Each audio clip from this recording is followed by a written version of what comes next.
Sabihin mo na, sinong babaeng yon? Ngunit hindi na niya pinansin ang sinabi ng kaklase. Hindi alam ni Maya na ang simpleng pagtatanggol niya sa sarili laban sa tatlo ay magiging mitya ng sunod-sunod na pambubuli ng tatlo sa kanya. Pero kung ang ibang binubuli ay tahimik lamang, ibahin niyo si Maya dahil siya ang tipo ng taong hinding-hindi kailanman magpapaapi. Lalaban siya sa ngalan ng hustisya. Ngunit sino nga ba si Maya? Ating pakinggan kung paano nagsimula ang kanyang kwento. 3 taon na ang nakararaan. 13 taong gulang pa lamang siya noon. Mama, totoo po ba na si Mr. Romero po ang tatay ko? Kanino mo naman narinig yan, anak? Kay Tia Francesca po. Hindi totoo yan. Huwag kang magpapaniwala sa sinasabi nun. Kung hindi po siya, bakit ko po kakamukha yung anak niyang mas matanda lang sa akin na 2 taon? Hindi ko alam. Hindi naman imposible na may kamukha ka. Gusto kong malaman ng totoo, Mama. Ayoko naman po ng gulo kung sakali eh. O sige, aaminin ko. Siya nga ang tatay mo. Pero hindi kanya tanggap. At hindi lang hindi kanya tanggap. Hindi kanya kinikilalang anak. Ibang lalaki raw ang tatay mo. Sinabi niya po yun? At never niya akong ipina-DNA test? Talagang never. Hindi siya interesado. Feeling ko nga, alam niya na. Sadyang natatakot lang siya na malaman ng asawa niya na nagkaroon siya ng anak sa ibang babae. Kaya ayun, hindi ka na lang niya kinilala. Ibang babae? Kayo po yun? Naitikom ang bibig ng ina nang mapagtanto nitong nadulas ito sa sinabi. Hindi naman kasi ito proud na minsan itong naging kabit ni Mr. Romero noong araw. Okay lang po, Ma. Hindi ko naman po kayo huhusgahan eh. Nangyari na nangyari. Kinahiya niyo po yun. Ang ibig sabihin, alam niyo pong mali. Sapat na po yun. At least, ikinakahiya niyo po. Ikaw talaga.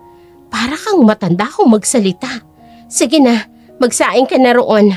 At wag mo nang babanggitin sa akin ang pangalan ng lalaking yun. Ma, mag-high school na po ako. At wala po kayong stable na trabaho. Kailangan ko po si Papa para makapag-aral ako. Tanggap niya man ako o hindi, kailangan niya akong pag-aralin dahil responsibilidad niya po ako. Akala ko ba hindi mo guguluhin ang buhay niya? Ayoko naman pong guluhin ang buhay nila.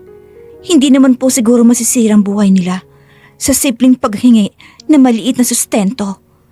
Siguro, 10,000 pesos kada buwan. Barya lang yun kay Papa kung tutuusin. Ay, ikaw ang bahala. Basta wag mo kong idadamay sa kung ano man ang mga balak mong gawin. Mr. Romero, ako po ang anak ninyo, si nanay kong si Melissa. Ikaw? Bakit kamukha mo ang anak ko? Dahil anak niyo po ako. Wala akong anak sa babae yon. Kung ganon, magpa-DNA test po tayo. Kung hindi po, sasabihin ko po ito sa asawa niyo. Yun po ang ikinakatakot niyo, hindi ba po? Huwag na huwag mo itong ipaparating sa kanya. Ano bang gusto mo? Pera? Hindi ko po kailangan ng pagmamahal niyo. Ang kailangan ko, sustento. Gusto kong makapagtapos ng pag-aaral. Kaya't pag-aaralin niyo ko. O sige, pag-aaralin kita. Basta wag na wag mo akong tatawaging ama. Naiintindihan mo. Huwag mong sabihin kahit kanino na ako ang tatay mo. So, alam niyo po? Hindi. Gusto ko lang na manahimik ka na. Mukhang alam niyo po. Ayaw niyo lang paniwalaan. Okay lang po. Basta gusto ko lang pong magpadala kayo sa GCash account ni Mama ng 10,000 pesos kada buwan. Tapos, kapag college na ako, gusto ko pong tumaas po yun. At least, 20,000 per month. Gusto ko rin pong kayo nang magbayad ng tuition fee ko mula first year college hanggang sa makagraduate ako. Maliit na bagay lang po yun sa inyo. Hindi po fair na magandang buhay ng ate ko. Dahil lang anak niyo siya sa legal wife niyo. First of all, hindi ko po kasalanan na anak niyo po ako sa ibang babae. Kaya sana naman, maasahan ko pong kooperasyon niyo. Yun lang po. Salamat. Heto nga pala ang Gcash account ni Mama. Hihintayin ko pong padala niyo kada buwan. Kahit kada kinsenas na lang po. Huwag po kayo mag-alala. Gagamitin ko po yun sa pag-aaral ko. Mahaba niyang litanya at saka umalis na. Si Mr. Romero, bagamat natatakot at kabado, ay namangha sa tabas ng dila ng kanyang anak. Sa murang edad ay napakalawak na nito kung mag-isip. Alam din naman niya sa sarili na walang mali sa lahat ng sinabi nito at lahat ng yun ay pawang may katotohanan at may punto. Alam niya na una pa lamang na may anak siya kay Melissa at sadyang gusto lang niyang manipulahin ang utak niya para paniwalain ang sarili na wala siyang anak sa ibang babae. Kapag nalaman kasi ito ng kanyang asawa, siguradong hihiwalayan siya nito nang walang pagdadalawang isip. Sa kasalukuyang panahon, isang tanghali sa cafeteria, tahimik na naupo si Maya sa isang sulok. Maingat niyang binuksan ang kanyang Selecta Tupperware na baunan at inayos ang simpleng pagkain na dala niya mula sa bahay. Hindi pa niya naisasalin sa kutsara ang unang subo nang may mga yabag na huminto sa kanyang harapan. Ano yan? Dessert o ulam? Tumingala si Maya. Nakatayo sa harap niya si Trisha kasama si Jocelyn at Penelope. May mga ngiting hindi maipaliwanag kung awa pa o panghahamak. Pagkain. Tilika, akala ko pang aso. Napangisi ang dalawa nitong kasama at ilang estudyante sa kabilang mesa ang napalingon. Ramdam na may mangyayaring eksena. Kung wala na kayong sasabihin, kakain na ako. Ay, may attitude! Biglang hinablot ni Trisha ang bauna ni Maya. Bago pa man ito maakaw pabalik, sinadya niyang ihulog yun sa sahig. Kumalat ang kanin at ang ulam sa tiles ng cafeteria. Ang simpleng pagkaing inihanda ng kanyang ina ay nagkalat na ngayon sa sahig. Oops! Sorry! Umalingaw-ngawang tawanan sa paligid. May ilang estudyanteng napangiti. May ilan namang nagkunwaring walang nakita. Sayang naman, mukhang yun lang talaga ang pagkain mo ngayong araw. Dahan-dahang tumayo si Maya. Tiningnan niyang nagkalat na pagkain. Pagkatapos ay tumingin kay Trisha. Masayang ka. Anong sayang? Sayang ang pagpapalaki sa'yo. Napatikil ang ilan sa cafeteria. Excuse me? Kung ganyan din lang naman palang ugali mo, mas mabuti pang itapon ka na lang sa sahig nung ipinanganak ka. Napasingha pa ang ilang nakarinig. Si Jocelyn at Penelope napatingin kay Trisha na ngayon ay halatang napikon. Abat, sumasagot ka na naman? Hindi ako sumasagot. Lumapit ng konti si Maya. Nagpapakatotoo lang. Lalong uminit ang mukha ni Trisha. Nanginginig ang kamay nito sa galit. Akala mo matapang ka? Hindi. Marunong lang akong hindi magpaapi. Saglit na katahimikan ang bumalot sa mesa nila. Ang kanin at ulam ni Maya ay nananatiling nakakalat sa sahig. Ngunit sa pagkakataong yun, tila hindi na yun ang sentro ng eksena. Dahil ngayon, hindi na sila nagtatawanan. Ngayon ay nakatingin na lamang silang lahat kay Maya. May ilang mag-aaral na naglabas ng cellphone upang i-record ang nangyayari. Hoy, bilisan mo ang video mo! Viral to mamaya! Most iconic na baunan. Hindi man lang nagtangka si Maya, napigilan sila. Tahimik siyang nakatingin sa naggalat niyang pagkain sa sahig. Alam niyo ba kung bakit ganyan ang baunan niya? Pagpapatuloy ni Trisha. Baka basurero lang ang trabaho ng mga magulang niya, kaya nagtitiis siya sa baunang galing sa ice cream. Selecta pa talaga? Pwede namang pumili ng totoong lunchbox. Nagtawanan muli ang grupo. May ilan sa paligid na natahimik. May mga mukhang naaawa, pero wala ring naglakas loob na magsalita. Dahan-dahang yumuko si Maya at sinimulang pulutin ng baunan. Pinagpag niya ito kahit alam niyang wala na siyang makakain. Hoy, tingnan niyo! Pinulot niya pa! Baka kainin pa rin niya. Sayang daw eh. Hindi siya sumagot. Hindi siya tumingin sa kanila. Pagkatapos ay tumalikod na siya at naglakad papalayo. Habang papalabas siya ng cafeteria, may lumapit na isang payat na estudyante at may makapal na salamin at may hawak na mga libro. Si Bethany. Wait lang. Huminto si Maya. Okay ka lang? Okay lang. Hindi ka mukhang okay. Sanay na ako. Saglit siyang tiningnan ng estudyante. Ako nga pala si Bethany. Maya, Alam mo bang nire-record nila yun? oo. Malamang ipopost nila yun. Bahala sila. Hindi ganun kadali yun. Wala na akong pakialam kung anong gustong gawin nila doon. Tahimik na naglakad si Bethany sa tabi niya, palabas ng cafeteria. Ang grupo ni Tricia, matagal na talaga silang ganyan. Mahilig talaga silang mambuli. Hindi lang mapang-asar, minsan emotional abuse pa. Tumahimik sandali si Bethany. Minsan, umaabot pa sa pananakit. Napatingin si Maya sa kanya. Talaga? Oo, may mga kaklase kami ng first year. Lagi niyang pinapahiya. Anong nangyari? Lumipat ng school.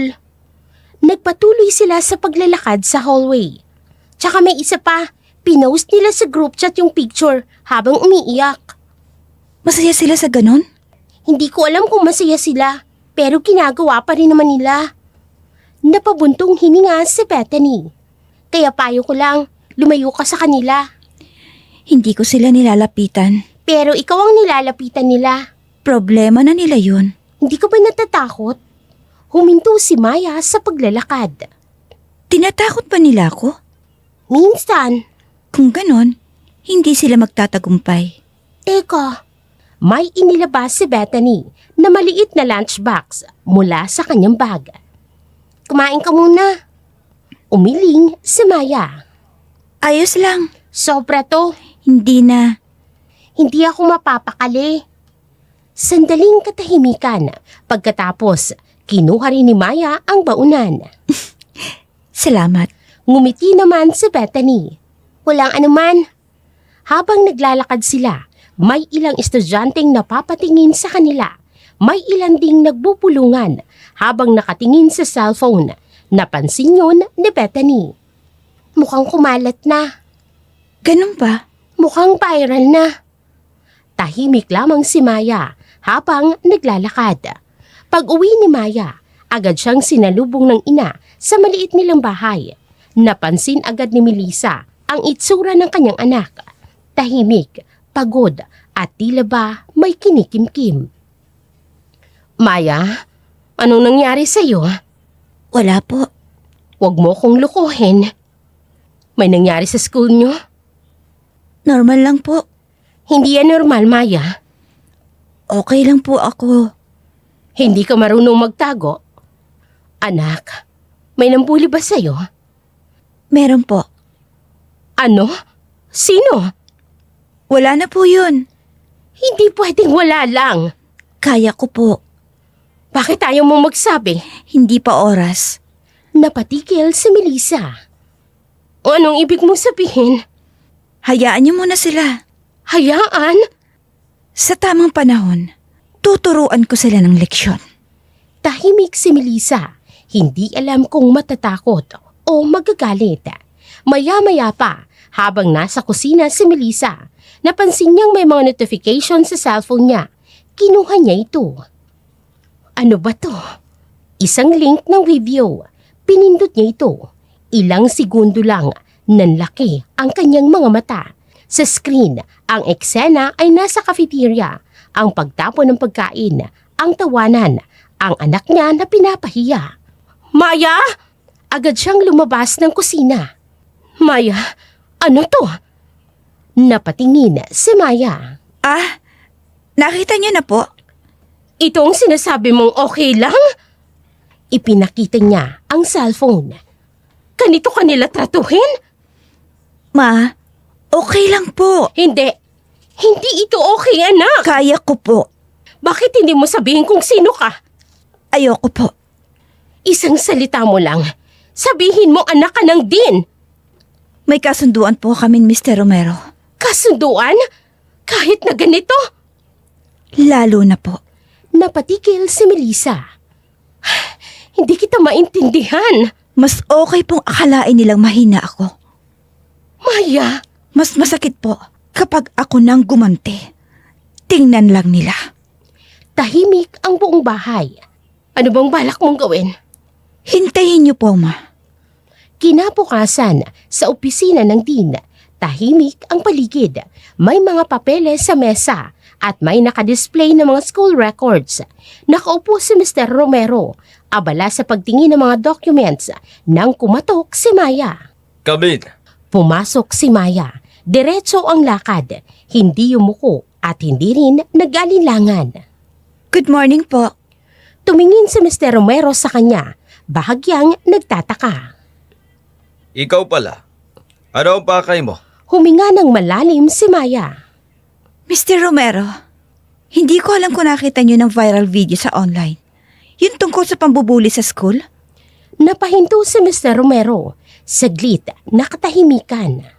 Nakarating na sa akin ang impormasyon.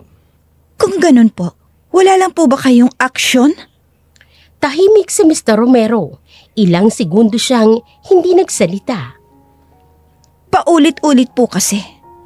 Hindi lang isang beses. May humiliation, may harassment, at recorded po ang lahat. Napahinga si Mr. Romero. Alam mo, maraming factors ang kailangan timbangin sa mga ganitong sitwasyon.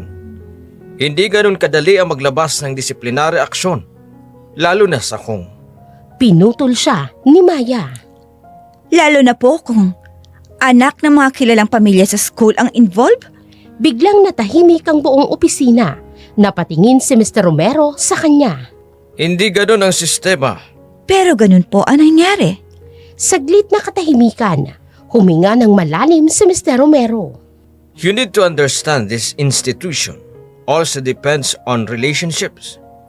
The parents of those students are important stakeholders. We cannot just... So, dahil po ba mahalaga ang magulang nila, wala na magiging aksyon? Biglang naging tense ang hangin. Maging maingat ka sa pananalita mo. Tahimik si Maya pero hindi ito umiiwas ng tingin. Wala po bang prinsipyong paaralan ito? Napahigpit ang hawak ni Mr. Romero sa mesa. Hindi mo naiintindihan ang buong larawan. O baka po, ayaw lang makita ng buong larawan. Umayos ka. Habang nasa loob ng opisina ng Dean, biglang bumukas ang pinto. Pumasok si Stacy, isang guro ng senior high school na asawa ni Mr. Romero. May tala siyang folder na halatang kararating lang mula sa klase. Anong pinag-uusapan ninyo? Saglit na natigilan si Mr. Romero. Si Maya naman ay kalmado lang na nakatayo. Tungkol po sa insidente kahapon, nagtatanong lang po ako sa posibleng aksyon na pwedeng gawin ng school. Sandaling katahimikan. Pero mukhang mas importante pa po palang connections kaysa sa actual na nangyari kaya Pinutol siya ni Stacy sa mahinang boses. Oh, wait, slow down. I'm really sorry to hear that. Tumingin siya kay Maya. Mas maayos at mas maingat ang tono niya ngayon. Ano ngang pangalan mo? Maya po. Ngumiti si Stacy ng bahagya.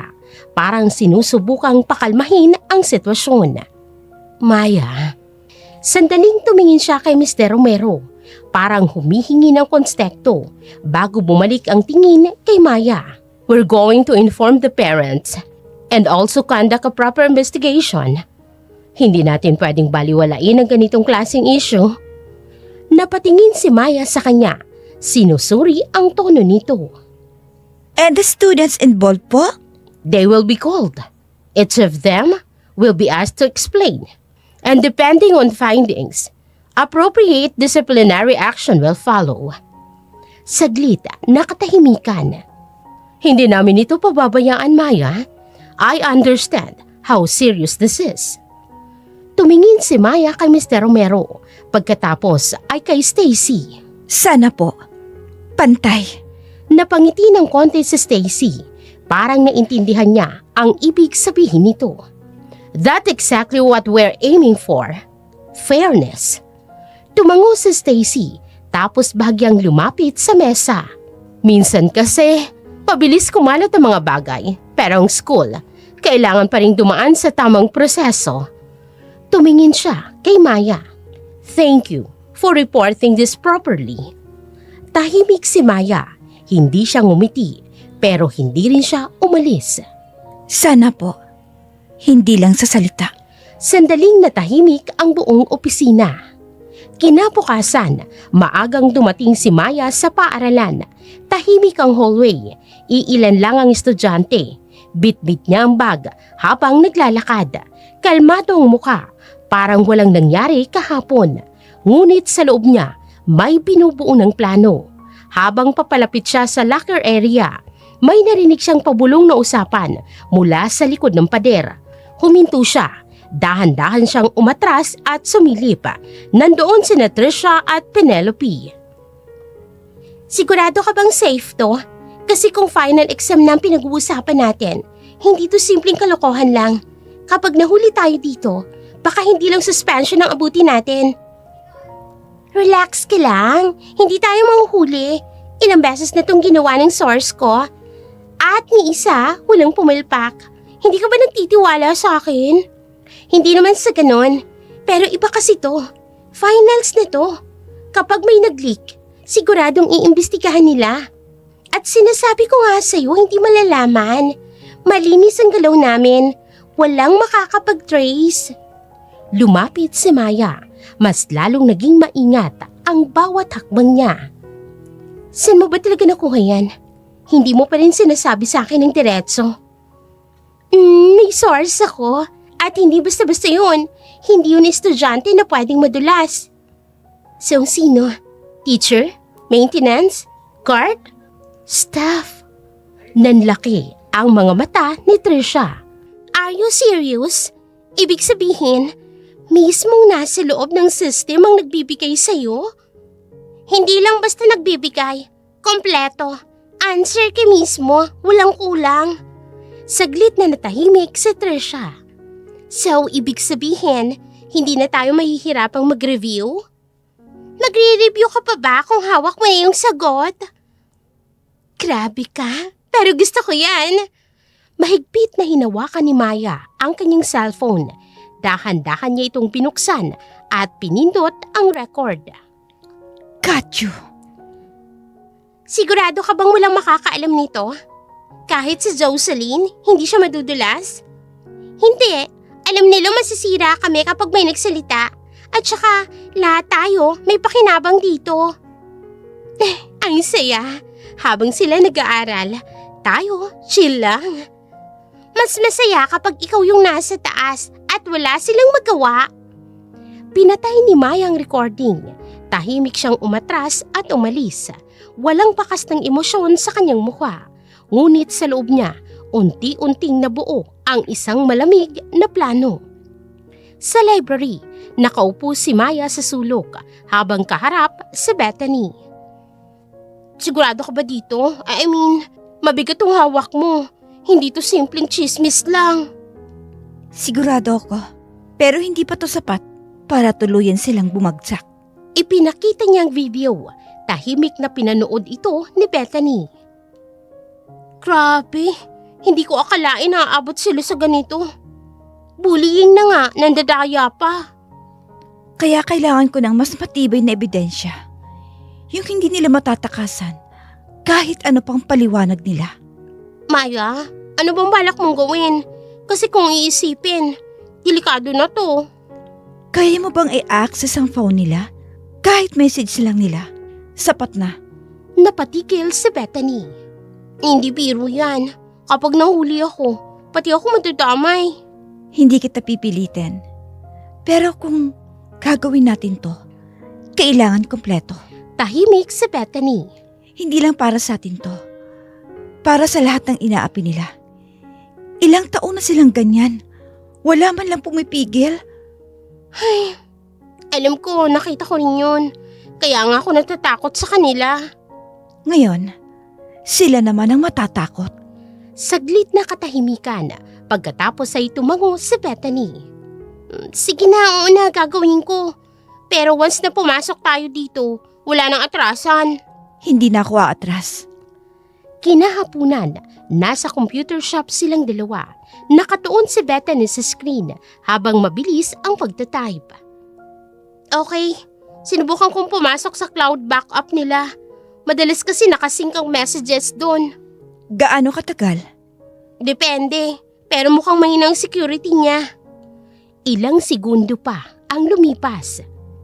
Wait, ayan, nakapasok na ako, Maya. Napatingin si Maya. Kanino yan? Kay Penelope. Siya ang pinaka-kay dito. Unti-unting lumabas sa mga messages sa screen. Ito yung group chat nila. Binuksan niya ito. Screenshot mo lahat. Huwag kang mag-skip kahit isang message. Oo, kinuha ko na pati ang mga timestamp para solid. Sunod-sunod ang pag-save. Napahigpit ng hawak si Maya sa mesa. Ayaw magpakapagod. Maya, Continue. Kunin mo lahat. Pati private message kung mayroon. lumipat si Bethany. May bayaran pa talaga. Mas lalong lalalim to. Include mo rin yan. Lahat na makakapagpatunay. Ilang minuto pa ang lumipas. Okay, kompleto na. May screenshots, may files, may transaction. Tahimik ang dalawa. I-save mo sa 3 backup. Ayoko ng risk. Ginawa ko na. Isa sa drive, isa sa USB, at isa sa email. Saglit na katahimikan. Maya, kapag nilabas mo to, hindi na sila makakabawi. Hindi naman sila nagdalawang isip noong sinira nila ako. Napatingin si Bethany kay Maya. Final na ba to? Hindi pa. Isinara ni Maya ang laptop. Ito pa lang ang simula. Bahagya siyang ngumiti. Sa finals, sila ang babagsak. Habang sa kabilang banda, masayang nagkukwentuhan sina Trisha. Walang kaalam-alama. Hindi nila alam na ang bawat salita nila, bawat plano nila, at bawat kasalanan nila ay hawak na ngayon ni Maya. Habang nasa classroom, tahimik na nakaupo si Maya sa kanyang upuan, nakatutok sa libro. Maingat niyang binabasa ang bawat pahina. Tila walang pakialam sa ingay ng paligid. May ilang nagkukwentuhan, may tumatawa at may nagre-review. Biglang may humintong anino sa tabi niya, si Trisha. You know what, Maya? Wala rin namang silbi ang pagbabasa mo. Hindi agad tumingin si Maya. Nagpatuloy lang siya sa pagbabasa. Ganun ba? Oo, kasi kahit magbabad ka pa sa libro buong araw, hindi ka rin naman naaabot sa top. Reality check lang, ha? Unti-unting napatingin ang ilang kaklase nila. Hindi ko naman goal maging top. Talaga? O baka naman, alam mo lang kasi sa sarili mo na hindi mo kaya. Lumapit pa si Trisha at sumandal sa desk ni Maya. Kasi sa totoo lang, kahit anong effort mo, may mga tao talagang hindi belong sa taas. Tahimik si Maya. Dahan-dahan niyang isinara ang libro. Tapos ka na? Hindi pa. Sumingit si Penelope. May hawak na cellphone na halatang nakikinig sa usapan. You know what, Trisha? Hayaan mo na siya. Magbasa siya hanggat gusto niya. Tumingin siya kay Maya. At least busy siya. Kahit alam naman natin kung saan lang siya babagsak. May ilang mga estudyante ang tumawa. Actually, may balita ako. Napatingin ang ilang estudyante. Ano ba yun? Sabi raw ni Dean, paparangalan daw ngayong foundation day ang magiging top sa final exam. Nagbulungan ang klase. Talaga? Ay, gusto ko yan. Wow, interesting. Tumingin muli si Trisha kay Maya. Narinig mo yon? Sayang, no? Bakit sayang? Kasi kahit anong basa mo dyan, hindi ka naman kasama sa pagpipilian. I mean, let's be real. Hindi naman lahat kayang umangat. May mga taong hanggang effort lang talaga. Tahimik ang buong paligid. Nakatitig si Maya sa kanila. Tapos na kayo? Bakit? May sasabihin ka pa? Nakakarindi kayong pakinggan. Saglit na natahimik si Trisha. Tila hindi niya inaasahan ang ganong sagot. Ang kapal din naman ng mukha mo, ha? Mas makapal ka. Nagsasayang lang kayo ng oras sa walang kwentang usapan. May ilang estudyante ang napatingin. Matapang ka na talaga, no? Pero tingnan natin hanggang finals kung ganyan ka pa rin. Really? Matatakot na ba ako? Napakunot ng noo si Penelope. Just shut up, select girl. Napalingon ng ilang estudyante. Anong nice name mo ulit? Maya? Pero mas bagay sa'yo yung select girl. Oo nga, iconic na baunan kahapon ha. Imagine, sa dami ng pwedeng gamitin, ice cream Tupperware pa talaga. May ilang estudyante ang tumawa. Grabe yung kahapon. Di ko makakalimutan yon. Tumingin si Trisha sa paligid, parang proud. Alam mo kung bakit ka namin tinatawag na select girl? Kasi bagay na bagay sa'yo. Mura, simple at madaling itapon. Napasinghap ang iilang estudyante. Really? Ikaw? Mukhang mamahalin, pero ang laman, puro basura. Biglang napatahimik ang paligid. Excuse me? Ang ingay mo, pero wala ka namang substance. Para kang lata, maingay kapag walang laman. May ilang estudyante ang nagkatinginan sa isa't isa. Grabe ka naman ah! Hindi pa ako tapos. Saglit na tumahimik si Penelope. Kung ikukumpara mo ako sa mura at simple, at least may silbi. Ikaw, kahit anong mahal na suot mo, hindi kayang takpan kung gaano kapangit ang ugali mo. Napasinghap ang iilan. Ang kapal ng mukha mo ah! Hindi ako nagsimula. Lumapit ng bahagya si Maya. At kung pag-uusapan lang din natin ang madaling itapon, ikaw ang tipo ng tao na unang iiwan kapag wala ka ng pakinabang. Just like what Carlo did to you in secret. Bakit mo binibring up ang boyfriend ko? He loves me, girl. Stop being bitter. Sure ka? Well, it's for you to find out. Lumipas ang mga araw. Dumating ang araw ng paglalabas ng final exam result. Nasa hallway ng school ang ilang estudyante. Nagkukumpulan sa harap ng announcement board. Tahimik ang paligid, pero ramdam ang kaba na may mga nakatitig lang sa malayo. May iilan na hindi mapakali sa paglalakad. Dahan-dahang lumapit si Maya sa gilid ng board. Kalmado lang ang kanyang mukha, pero alerto ang mga mata. Nasa malapit si Bethany, tahimik lang din, hawak ang strap ng kanyang bag. Sana kahit pasado lang. Tumingin si Maya sa kanya saglit. Okay lang yan? Ikaw, di ka ba kinakabahan? Hindi. Napatingin si Bethany sa kanya, parang hindi makapaniwala sa sobrang kalmato ni Maya. Unti-unting lumapit ang mga estudyante sa board. Nagsimula ang bulungan habang binabasa ang listahan. Top 5 ako! Napalingon si Maya sa kanya. Congrats! Ngumiti ng konti si Bethany kahit halatang hindi pa rin makapaniwala. Salamat! Patuloy ang mga mata ng mga estudyante sa board. Maya-maya pa, may malakas na bulungan. Si Jocelyn, oh. Nasa top 4. Nasa malapit si Jocelyn. Ngumiti agad at inayos ang buhok. As expected, tumingin siya kay Penelope. Si Penelope din, top 3. Napangiti si Penelope, confident na humakbang papalapit sa board. Not bad. Napatingin siya sandali kay Maya na nasa gilid lang. So far, predictable. Tahimik lang si Maya, walang reaksyon. Nagpatuloy ang bulungan at unti-unti napalitan ng mas malakas na reaksyon. Si Maya, nasa top 2! Biglang natahimik ang paligid. Napatingin si Bethany kay Maya. Shock. Uy, grabe ka ha? Tumingin si Maya sa board. Sa gilid, si Trisha ay tahimik na kanina pa nakikinig. Nakakunot ang noo. Top 2 lang siya? Unti-unting lumakas ang tensyon. Lahat ng mata ay bumalik sa itaas ng board at nang makita ang huling pangalan, sumabog ang bulungan. Si Trisha ang nanguna. Biglang naghalo ang ingay. May pumalakpak, may nagbubulungan at may humahanga. Si Trisha ulit ang top 1? Napangiti si Trisha ng malawak, halatang proud na proud, sabay tingin kay Maya. Sabi ko na eh. Lumapit siya ng konti.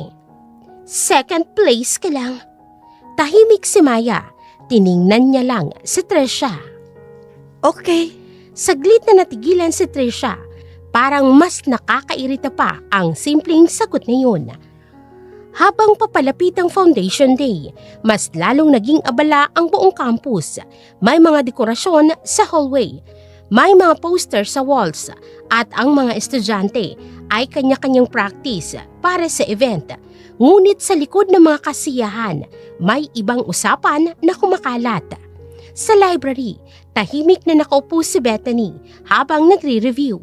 Habang kinukuha niyang libro sa shelf, hindi sinasadyang narinig niya ang pabulong na usapan mula sa kabilang mesa.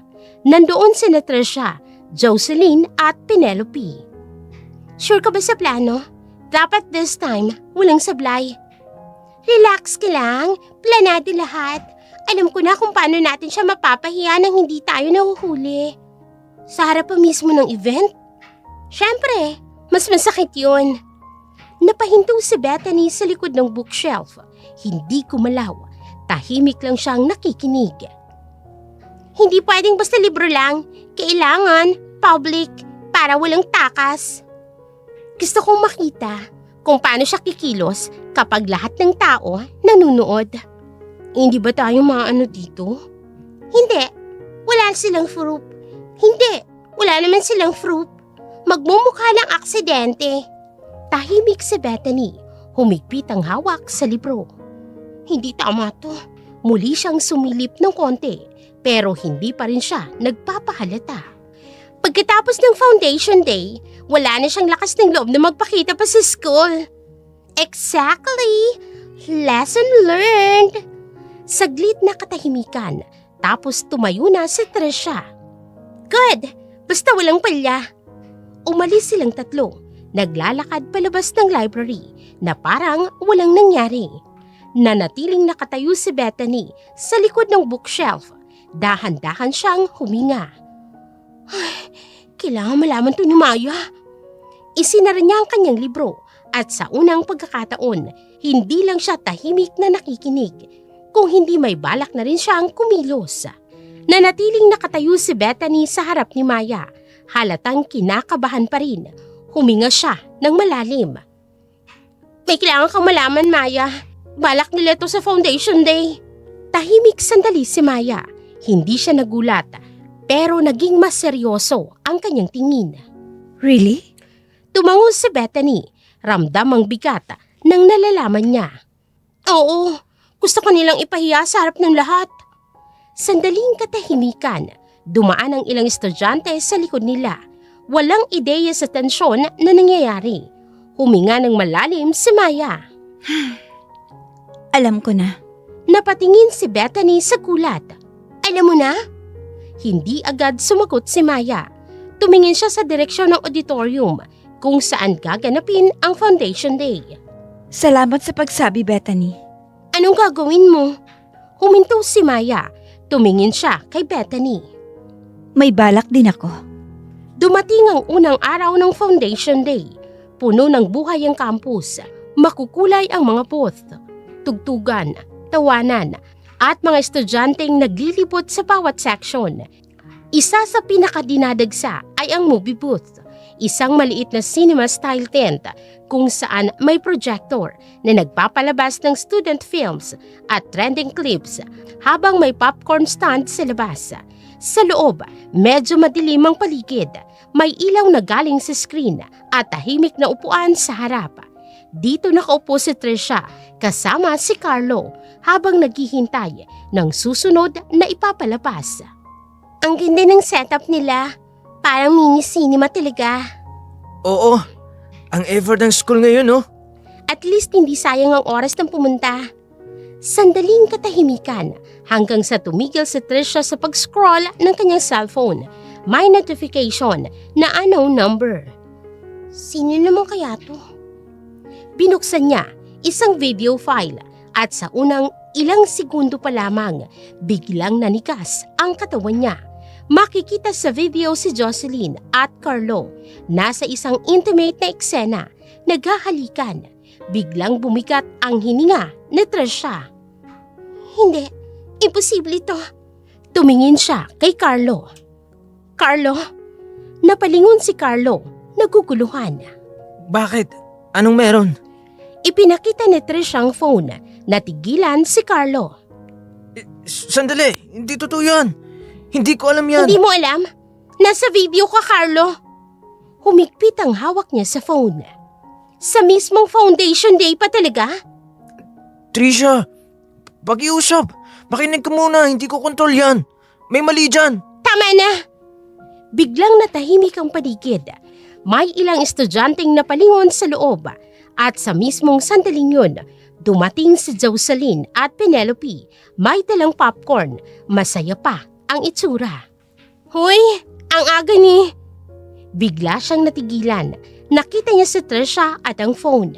Bakit parang ang bigat naman ang vibe dito? Dahan-dahang tumayo si Trisha, itinaas ang phone. Pwede mo bang ipaliwanag to, Jocelyn? Lumapit si Jocelyn at tiningnan ang screen. Sandaling katahimikan at biglang nawala ang ngiti niya. Sa mo nakuha yan? So, totoo. Trisha, hindi ganun yun. Makinig ka muna. Hindi mo alam ang buong istorya. Hindi ko alam? Ako pa ngayon ang kulang sa alam? Napatras si Jocelyn. Si Carlo ay nakayuko, hindi makatingin. Si Penelope ay napatingin sa paligid, halatang kinakabahan dahil pinapanood na sila ng mga tao sa labas. Ahas ka! Sandaling katahimikan, mas lumapit si Trisha kay Jocelyn. Ginawa mo pa talaga akong tanga sa harap ng lahat? Trisha, pakiusap, hindi ko ninyon. Tumahimik ka! Biglang sumabog ang galit ni Trisha. Dumiretso ang kamay niya at hinablot niya ang buhok ni Jocelyn. Aray, Trisha! Nagsabunutan sila at nagkagulo sa loob. Trisha, tumigil ka na! Nasa public tayo! Tama na! Bitawan mo siya! Ngayon niyo pa naalala na public? Nung ginagawa niyo to, hindi niyo naisip yan? Hindi ko sinasadya.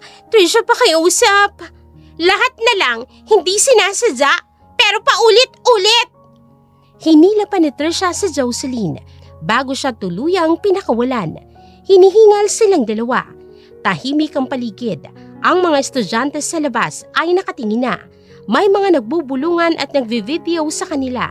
Si Carlo, hindi makagalaw. Si Penelope nakatayo lang, nanginginig ang mga kamay. Ayan na! Tumingin siya kay Jocelyn. Sira na! Masaya ka na? Sa malayo, sa gilid noon, kung saan hindi agad mapapansin ng karamihan, tahimik na nakatayo si Maya at Bethany. Mula roon, malinaw pa rin ang ingay sa loob, sigawan, bulungan at kaguluhan na unti-unting lumawak habang napapatingin ng mga estudyante sa paligid. Si Bethany, halatang kinakabahan, hindi mapakali sa nakikita niya. Maya, grabe yung nangyayari. Hindi agad sumagot si Maya. Nakatingin lang siya sa direksyon kung saan may gulo, malamig at diretsong tingin at saglit na katahimikan. Deserve nila yan. Napalingon sa kanya si Bethany sa kulat. Maya? Hindi umiwas ng tingin si Maya. Matagal nilang ginawa yun sa iba. Bumabalik lang sa kanila. Tahimik si Bethany. Sa harap nila, patuloy pa rin ang gulo sa loob, sigawan, iyakan, at mga estudyante na nagre-record ng eksena. Huminga ng malalim si Maya, pero sa kabila ng sinabi niya ay hindi siya ngumiti. Hindi rin siya natuwa, basta't nakatingin lang siya. Parang alam niyang kahit tapos na ang isang sugat ay may kapalit pa ring bigat ang lahat ng nangyayari. Dumating ang ikalawang araw ng Foundation Day, ang Recognition Day. Maayos ang buong venue. Nakahanay ang mga upuan sa covered court. May pulang carpet papunta sa entablado at may malaking screen sa likod. Tahimik ang mga estudyante pero ramdam ang tensyon sa hangin. Magkahiwalay na naupo sina Trisha at Jocelyn. Si Penelope, nasa kabilang row, hindi mapakali. Sa stage, hawak ni Mark Reyes ang mikropono. We will now proceed to the recognition of top students. Palakpakan, ngunit bago pa niya matapos, biglang namatay ang ilaw. Nagkaroon ng bulungan sa buong lugar at biglang nag-on ang projector. Isang video ang lumabas. Hindi ito edited clips, kung hindi malinaw na video conversation. Makikita sa screen sina Trisha at Penelope nag-uusap tungkol sa answer key sa eksama. Grabe! Cheating talaga yun ah! Narinig mo yun? Naniga si Trisha sa kinauupuan niya. Hindi to dapat lumabas! Si Jocelyn, napayuko ng tuluyan. Si Penelope, napapikita, halatang nawawala ang composure. Sa harap ng buong school, hindi na chismis ang lahat kung hindi malinaw na katotohanan. At sa isang video, tuluyang nabunyag ang lahat ng lihim nila. Habang patuloy ang video sa malaking screen, lalong lumalakas ang bulungan sa buong venue. Ang dating tahimik na recognition day ay napalitan ng tensyon at pagkabigla. Sa harap ng entablado, biglang tumayo si Mr. Romero, halatang hindi na mapakali. Ipatigil nyo yan. Ngayon na! Lumapit siya sa isang staff na nasa gilid ng stage. Turn off the projector. We have guests here. Hindi pwedeng ganito ang nangyayari. Sir, hindi po namin makontrol eh. Parang may external source po yung video. Lalong kumunot ang noo ni Mr. Romero. Anong ibig mong sabihin na hindi makontrol? System natin yan. Sir, hindi po galing sa main system. May ibang nag-feed. Habang nag-uusap sila, patuloy pa rin ang pag-play ng video. Mas lalo pang malinaw ang mga boses ni Trisha, Jocelyn at Penelope tungkol sa leak ng answer key. Sa audience, may iilang bisita na napatingin sa isa't isa. Is this part of the program? I don't think so. Napansin yun ni Mr. Romero. Mas lalo siyang nainis. This is unacceptable. Ayusin nyo to. Ngunit kahit anong utos niya, hindi pa rin humihinto ang video. At sa bawat segundong lumilipas, mas lalo lang nabubunyag ang katotohanan sa harap ng buong paaralan, pati na sa kanilang mga bisita. Maririnig naman ang bulungan ng mag-aaral. Kaya pala top sila? May leak pala? Hindi pala sariling effort. Daya lang pala. Unti-unting kumalat ang bulong sa bawat row. Hindi na iisa ang nagsasalita, kung hindi halos buong venue na. Si Trisha, naninigas sa kanyang upuan. Si Penelope, napapikit. Pilit na pinipigilan ang sarili. Ang dating kinaiinggitan na grupo, ngayon ay naging sentro ng usapan, hindi dahil sa tagumpay, kung hindi dahil sa pandaraya. Sa mismong venue, kung saan ginanap ang Recognition Day, nakaupo rin sina Maya at Bethany sa gitna ng audience. Hindi sila magkahiwalay. Kasama sila sa mga estudyanteng nakasaksi sa lahat. Sa harap nila, patuloy ang kaguluhan, bulungan, tinginan at ang pagbagsak ng reputasyon ni Trisha, Jocelyn at Penelope. Sandaling katahimikan, dahan-dahang nagkatinginan sina Maya at Bethany. Walang salita sa una, pero parehong alam nila ang ibig sabihin ng lahat ng nangyayari. Natapos ang Recognition Day, unti-unting nag-alisa ng mga bisita habang ang mga estudyante ay nag-uumpukan pa rin sa labas. Pinag-uusapan ang nangyaring iskandalo. Ang dating simpleng awarding ceremony ay naging usap-usapan ng buong paaralan. Sa gitna ng ingay, isang mensahe ang ipinarating kay Maya. Pinapatawag siya ni Mr. Romero. Tahimik ang loob ng opisina, malinis, maayos at puno ng mga certificates at parangal na nasa dingding, simbolo ng reputasyon ng paaralan. Ngunit sa sandaling yun, mabigat ang hangin. Nakatayo si Mr. Romero sa likod ng kanyang mesa. Seryoso ang mukha. Halatang pinipigilan ng galit. Pumasok si Maya. Pinatawag niyo po ako? Hindi sumagot si Mr. Romero. Tinitingnan niya lang si Maya mula ulo hanggang paa. Isara mo ang pinto. Ginawa yun ni Maya. Lumapit siya ng konti pero nananatiling kalmado ang tindig. Hindi na kita paiikutin pa. Ikaw ba ang may pakana ng nangyari kanina? Tahimik sandali. Hindi umiwas ng tingin sa Maya. Ano po bang nakita niyo, sir? Napakunot ng noo si Mr. Romero. Huwag mo akong baliktarin ang tarong. Alam mo ang sinasabi ko. Yung paglabas ng lahat ng yon sa harap ng buong school. Lumapit siya sa mesa. Nakatingin ng diretso. Ikaw ba ang may kinalaman doon? Huminga ng marahan si Maya. Sir, naalala niyo po ba nung pumunta ako sa inyo? Napahinto si Mr. Romero. Sinabi ko po sa inyo na may nangyayaring mali, na may pambubuli, na may dapat aksyonan. At ang sabi niyo, gagawan niyo ng aksyon. Sandaling katahimikan. Pero wala pong nangyari. Napatigil si Mr. Romero. Hindi agad siya nakasagot. Kaya, ako na lang po ang gumawa. Tumahimik ang buong opisina. Mabigat ang mga salitang binitawan. Hindi mo trabaho yun, Maya. May proseso ang paaralan. May proseso po? Pero walang resulta? Napatingin si Mr. Romero sa kanya. Kung hinintay ko pa po ang proseso, ilang estudyante pa ang mapapahiya? Ilang beses pa na mauulit yon? Ramdam ang bigat ng sitwasyon. Hindi ko po ginusto mangyari yon sa harap ng bisita. Huminga siya ng malalim.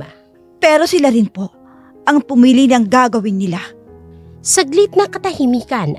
Pagkatapos, muling nagsalita si Maya. At isa pa po, sir, Napatingin si Mr. Romero.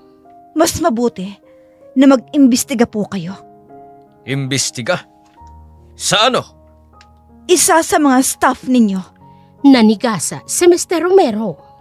hindi po basta-basta lalabas ang answer key kung walang taong nasa loob ang may access. Hindi lang po estudyanteng may mali dito. Napatingin si Mr. Romero sa mesa niya. Sa unang pagkakataon, parang may bagay na tumama sa kanya. Kung gusto niyo pong ayusin ang problema, Huminto siya sandali. simulan niyo po sa loob. I might be afraid sa sasabihin ng mga sponsors. Bahagyang tumaas ang kilay ni Maya. So, you mean, wala kayong paninindigan? Napatingin agad si Mr. Romero sa kanya. Maya, Sandaling katahimikan. bakit ba ang dali mong sabihin yan sa akin? Porket ama mo ako. Basta-basta ka na lang magsasalita ng ganyan. Nanatiling kalmado si Maya. Walang pag-atras sa tingin. Hindi ko po ginagamit na anak niyo ako para magsalita ng ganito. Huminga siya ng marahan. Ginagamit ko po yung katotohanan. Napatingin si Mr. Romero. Halatang tinamaan. Kung mas iniisip niyo po ang sponsors kaysa sa integridad ng paaralan, ano pong klaseng leader kayo? Tumahimik si Mr. Romero. Hindi mo naiintindihan ang responsibilidad ko. Naiintindihan ko po. Napahinto siya. Pero mukhang kayo po ang hindi. Saglit, nakatahimikan. Responsibilidad niyo po ang protektahan ang pangalan ng school. Pero hindi po sa pagtatakip ng mali. Dahan-dahan siyang lumapit ng konti.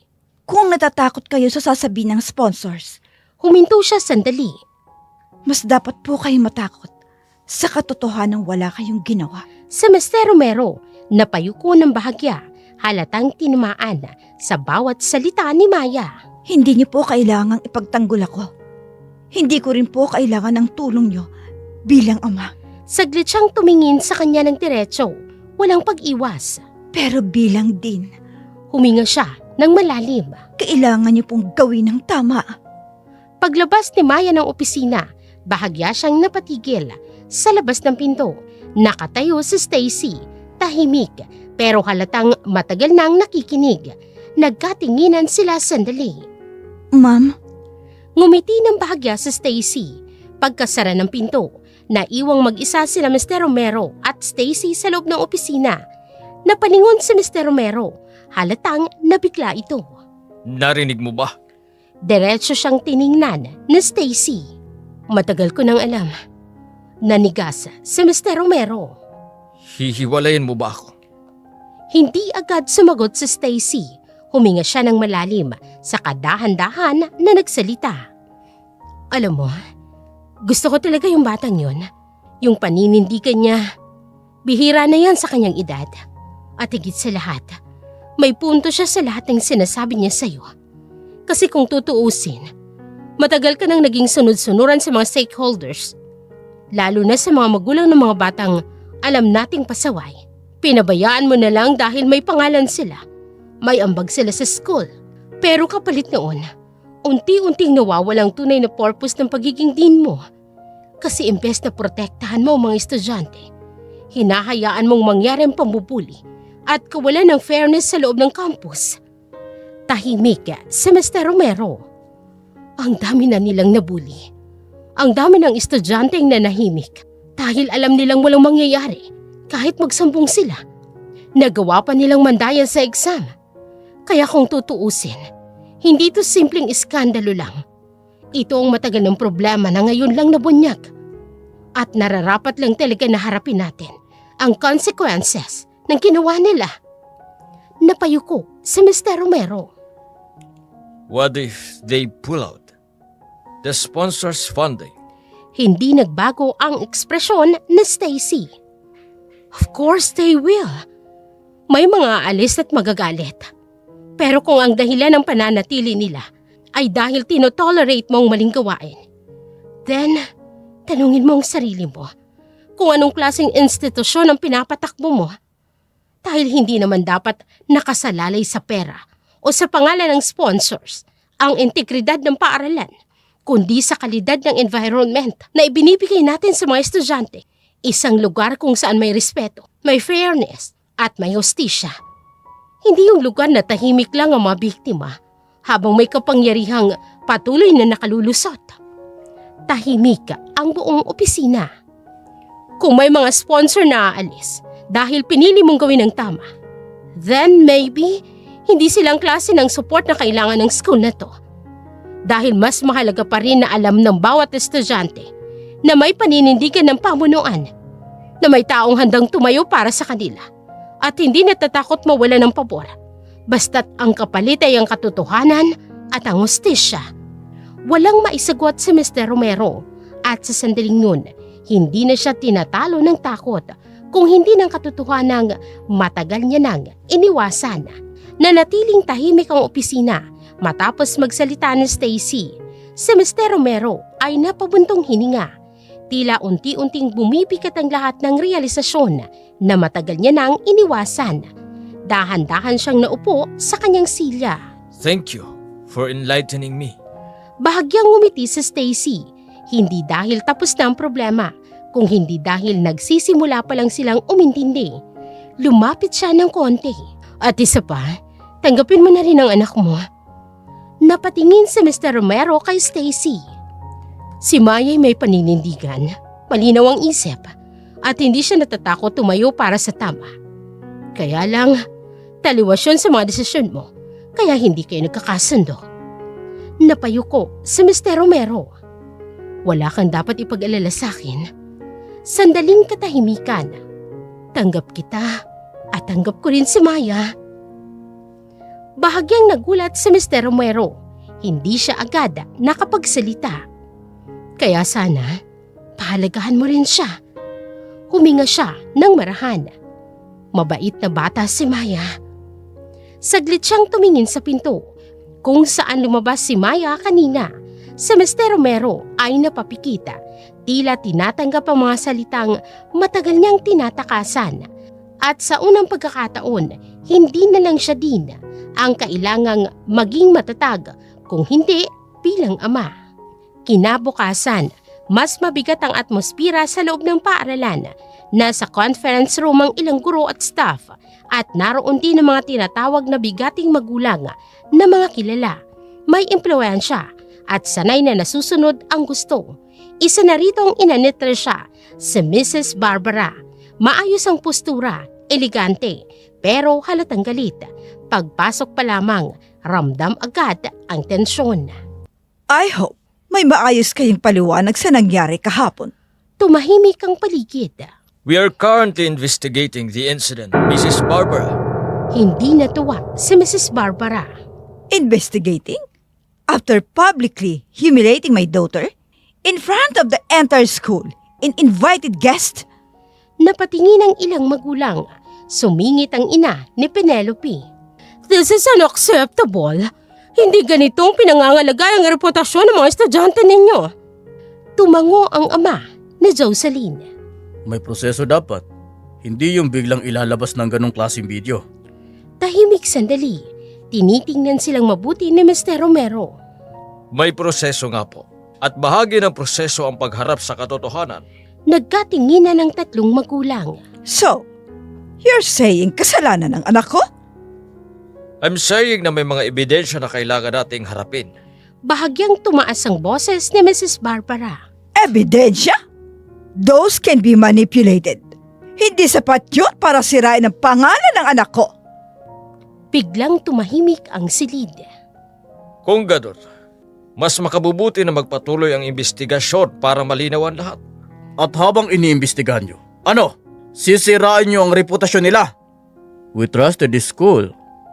Sandaling katahimikan, huminga ng malalim si Mr. Romero. Sa pagkakataong ito ay hindi na siya umatras. At kami rin po ay may responsibilidad sa lahat ng estudyante, hindi lang sa iilan. Natahimik ang mga magulang. Kung may nagawang mali, kahit sino pa po ang sangkot, kailangan po nilang harapin ang consequences. Napatigil si Mrs. Barbara. Hindi niya inaasahan ang ganitong sagot. Be careful, Mr. Romero. Tumingin siya ng diretso. Hindi lang reputasyon ng anak ko nakataya dito. At hindi rin po iisang estudyante lang ang may karapatang protektahan.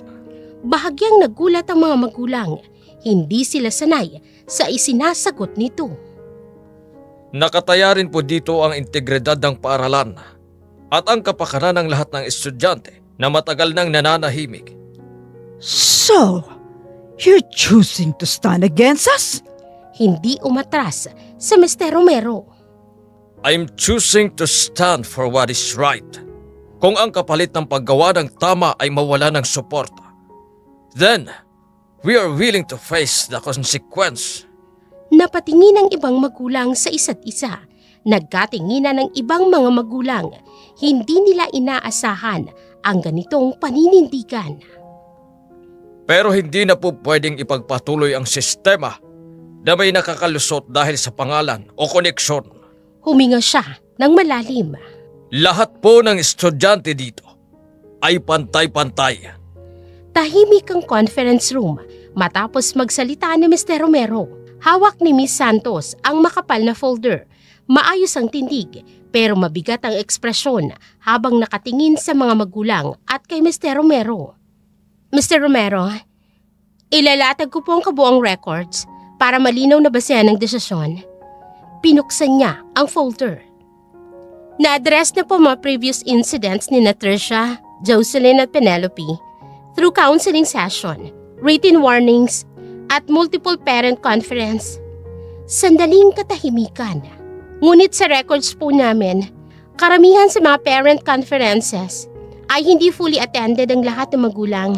Kaya hindi rin po naging consistent ang support system sa intervention.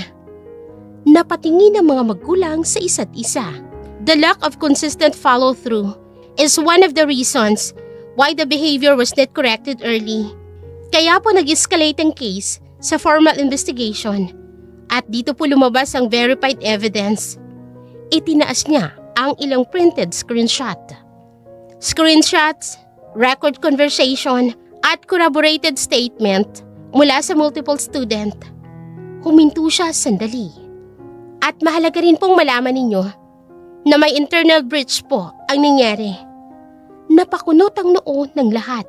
Nahuli na po namin ang isang staff member na involved sa paglabas ng exam materials. Napatunayan po na siyang binayaran kapalit ng leakage ng answer key. Nag-iba ang atmospira sa silid. Isang stop. Tumango si Miss Santos. Yes sir, gumawa na po kami ng magkahiwalay na disciplinary action and legal coordination against that employee. Sandaling katahimikan. Kaya po malinaw na hindi lang student misconduct ang kaso dito. May compromise din po ng academic integrity from within. Huminga siya ng malalim bago tuluyang binigkas ang mabigat na bahagi. Based po sa student handbook, ito ang mga violations na napatunayan. First, academic dishonesty, possession, distribution, at paggamit ng leak examination materials. Second, gross misconduct, coordinated cheating, and manipulation of academic result. Third, repeated bullying and psychological harassment with documented complaints and prior intervention. Fourth, serious violation of school conduct and discipline policies, particularly those ensuring safety, respect, and well-being of student. Tahimik ang buong silid. Dahil po sa severity, reputation, at escalation ng violation, ang recommendation ng disciplinary committee ay expulsion for all 3 students involved. Parang huminto ang hangin sa conference room. Si Mrs. Barbara biglang tumayo ng bahagya, nanginginig sa galit. You're ruining their lives! Ngunit nanatiling matatag si Mr. Romero. No, Mom. Tumingin siya ng diretso sa mga magulang. They ruined it themselves the moment they repeatedly choose to break rules, harm others, and cheat despite warnings, counseling, and opportunities to change. Tahimik at sa sandaling yun, hindi na koneksyon ang umiiral sa loob ng silid, kung hindi pananagutan. Tahimik pa rin ang conference room matapos ang anunsyo ng rekomendasyon. Biglang bumukas ang pinto. Pumasok sina Trisha, Jocelyn at Penelope. Magulong ayos, halatang galing sa emosyonal na pag-uusap at gulat. Sir, Mr. Romero, pakiusap, huwag niyo po kaming i-expel. Lumapit si Jocelyn, halos nagmamakaawa. Sir, please po, hindi po kami kinukasama. May misunderstanding lang po. Si Penelope naman ay napapailing, pilit na kalmado pero halatang kinakabahan. Sir, baka na-manipulate lang po yung mga ebidensya. Hindi po lahat yung totoo. Napakunot ng noo si Ms. Santos. Nakita po ang validation ng evidence. Ngunit nagpatuloy si Trisha, mas desperado. Sir, hindi po ba pwedeng baka si Mayang nag-setup nun? She hates us. Baka po siya yung gumawa ng video para sirain kami. Dahan-dahang tumayo si Mr. Romero mula sa kanyang upuan. Enough! Napaatras ng bahagya ang tatlo. Tumingin si Mr. Romero ng diretso sa kanila. Don't blame my daughter for your mistakes. Nagulat ang lahat.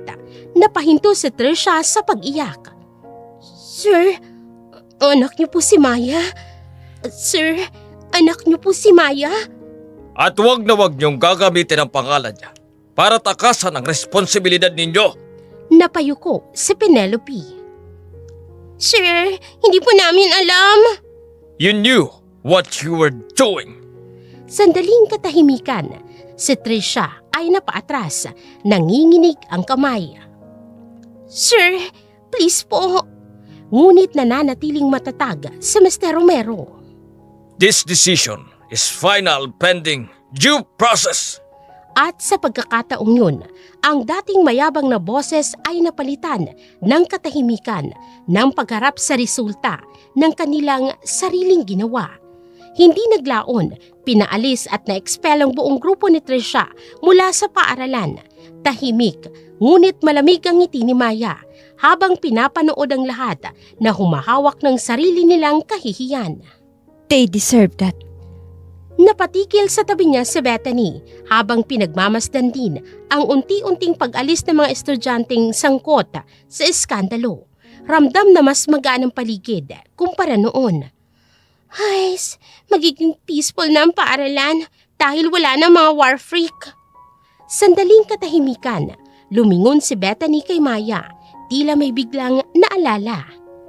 Nga pala, Maya, bakit hindi mo sinabi sa akin? Anak ka pala ng Dean. Napalingon si Maya sa kanya, kalmado pa rin ang ekspresyon. Bakit? Kanina mo nalaman? Napangiwi si Bethany, sabay kibit balikat. Kila Trisha, si Dean mismo raw ang nagsabi sa meeting. Takot na takot pa nga sila nung nalaman nila.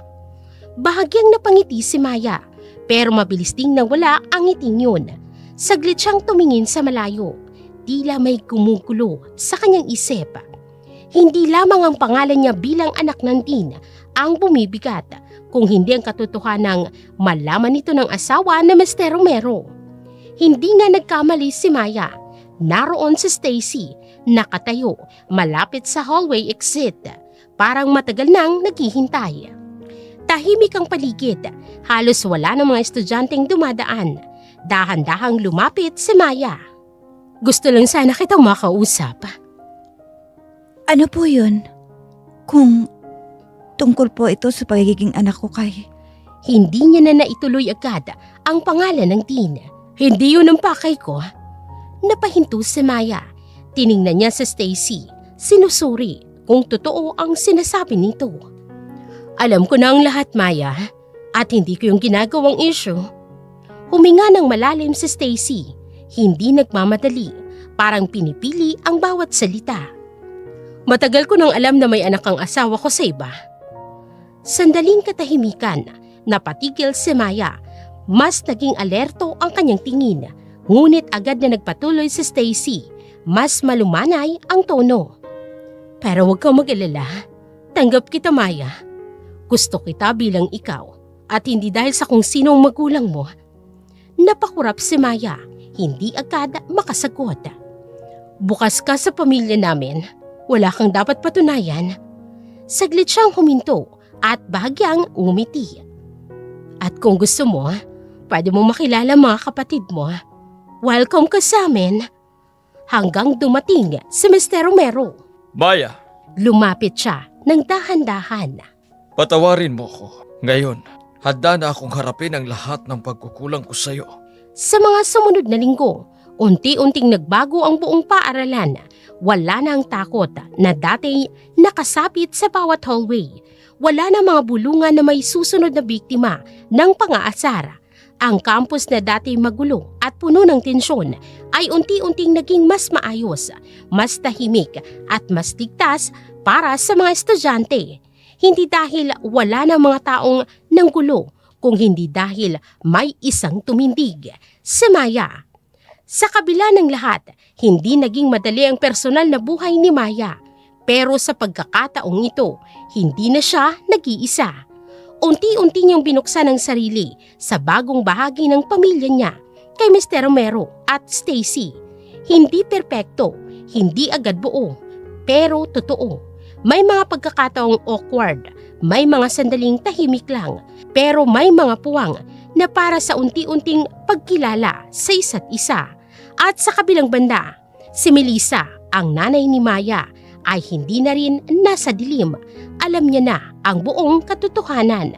Masakit man sa simula, unti-unti niyang tinanggap na hindi niya na kayang kontrolin ang nakaraan, kundi ang suporta na lang sa anak na matagal nang lumaban ng mag-isa. At ngayon, magaan ang pakiramdam ni Maya. Wala nang bigat na matagal niya nang dala noon. Ang pag-iingat sa bawat kilos, ang takot na mapag-usapan at ang pangangailangang itago ang bahagi ng kanyang buhay. Unti-unti, tinanggap niya ang sarili niya ng buo, kasamang pinagmulan at lahat ng pinagdaanan niya. Wala na siyang tinatago. Mas bukas na siya sa mga tao sa paligid niya. Mas payapa ang pagharap niya sa araw-araw. At dito na po nagtatapos ang kwento para sa araw na ito. Sana po'y nagustuhan ninyo ang kwentong ito at kinapulutan ng aral. Muli, maraming salamat po sa patuloy ninyong suporta sa ating channel. Magandang araw.